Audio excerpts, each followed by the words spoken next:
What's going on, guys? Here talking about the NRL Pay Dispute, the possible strike, and everything that's going on here.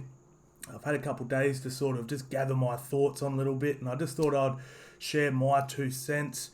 Most people seem to be on sides. Like, I'm on the player side, they should get paid more. These guys run around with the footy for 6 months a year and they get 10 times what a hard worker sort of gets, like a construction guy gets or something like that.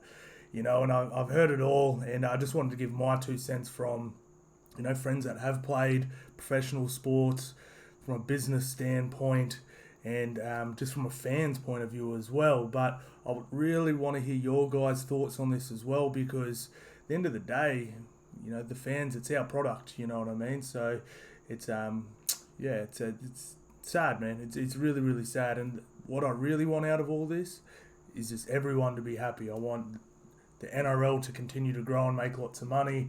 If the NRL makes lots of money, the game grows faster. I want the players to get paid accordingly and very fairly. And in fact, I'd love to see them get a lot more money. And I just want to watch footy. I don't want there to be strikes. Come on, man. Don't strike. Don't strike. All right, so essentially my thoughts on this is, so I've owned businesses, right? So I'm going to sort of go on the NRL side first, not taking their side, just from a business standpoint. Now, I'll give an example of, it's a pie, you know what I mean? So, first of all, the players are sort of like, without us, there is no game, and that is 100% right. But without the NRL, there's no game either. Let's just say they shut down overnight, there'll be a bunch of guys there like, oh shit, what do I do now?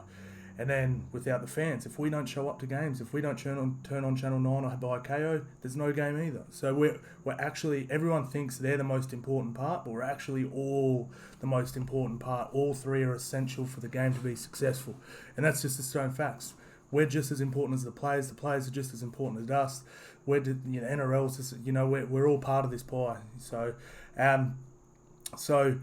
obviously, I want the players to get paid the most as they possibly can. And what I think would actually solve this problem is if we could see how much the NRL makes in total. And I've got some numbers of what they have made in the past.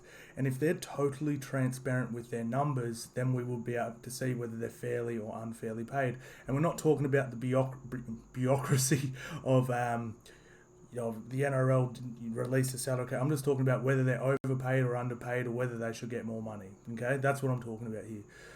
Now, if they came out and said, look, we make, and this is how much they made, so this is 2021, so obviously this would always be a year behind, because, you know what I mean, that takes a year for everything to log, financial year and blah, blah, blah. If we make, $570 million in a year, how much of that does it cost? How much does it cost to run the NRL? How much do the CEOs get paid? How much do the employees get paid? How much is their tax? All this comes into it. So, for example, I'll give an example of my business, right, and how I solved a chick that wanted to pay. Right, I owned just a cafe, but it was a hole-in-the-wall cafe. One employee, she ran it from start to finish. I literally did nothing other than order products and pay the bills. Okay, so she came to me one day and goes, "Hey, I was paying her $800 a week." And I said, and she goes, "Hey, look, my friends get more money. I'm doing all the work. I want to get paid more." And I'm like, "Oh, cool. Come over here." And we sat down in front of my computer, and I opened up my Xero, and I said, "This is how much I earn in a week." Because she saw how much I earned, and she just thought, "Whoa, he's making all this money, so I want to get paid more." I sat down and said, "There's my rent. There's my BAS. There's my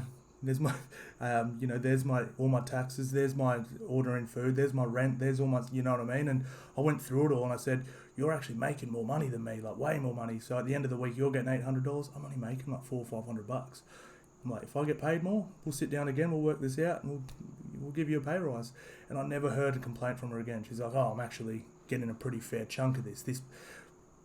She was happy. She's like, "I'm actually getting a really nice slice of this." And that's what it sounds like the players all they want. And I think that would really solve the problem. But to me, these numbers, so apparently the NRL from 2021 to 2022 had about a 20% increase in revenue. So 20% on that. So that's going to push it over into the 600s, close to $700 million for the year, right?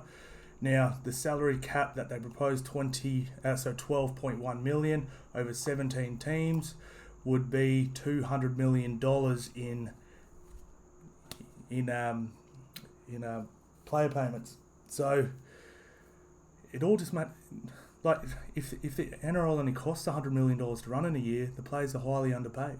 If it costs $400 million to run the NRL, then they're overpaid. It's really, really simple. Like, yeah, and this is that's why I'm saying transparency is where we solve these problems, because the players are thinking about it from an employee point of view. The NRL's thinking about it as a business point of view, and they're butting heads. If they sit down with open books and go, look, this is what we earn, the CEO gets this much, this is how much our tax is, this is how much it costs to run the NRL, this is how much our employees get, this is how much our marketing budget is, this is how much our this is how much our that is, there's no real arguments. You can't really argue. So transparency for me is the key of solving this problem.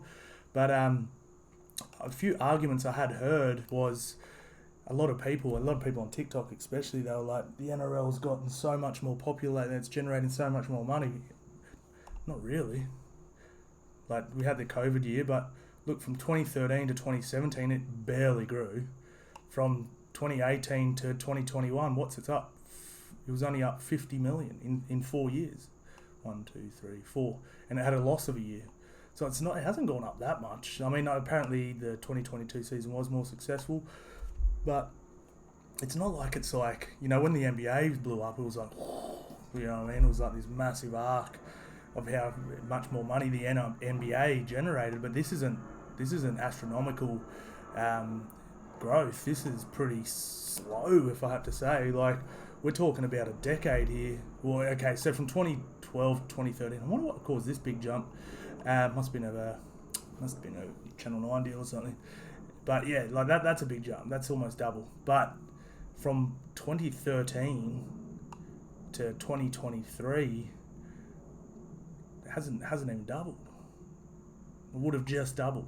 Probably would have just doubled with 2022 numbers. So it's not like, 10 years to double in growth it's not crazy.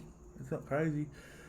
Now the salary cap, I don't know what it was back here, but obviously that's what they're sort of arguing as well, is as the game has grown, the salary cap hasn't grown as fast. But again, if that doesn't matter, if the NRL's earning more, it doesn't matter. It's how much it's costing them to run it. Because they can earn more. If it costs you more to run it, doesn't matter. If they're spending more money on marketing and or everything just costs more or whatever, then it doesn't matter. And that's what I think people need to sort of realise. But like I said, guys, I just want to hear your 2 cents. That's my 2 cents on it. And like I said, I just want this to get resolved because, yeah, we don't want any boycotts. We don't want any of that sort of stuff. So thank you all so much for watching, guys, and I'll see you on the next one.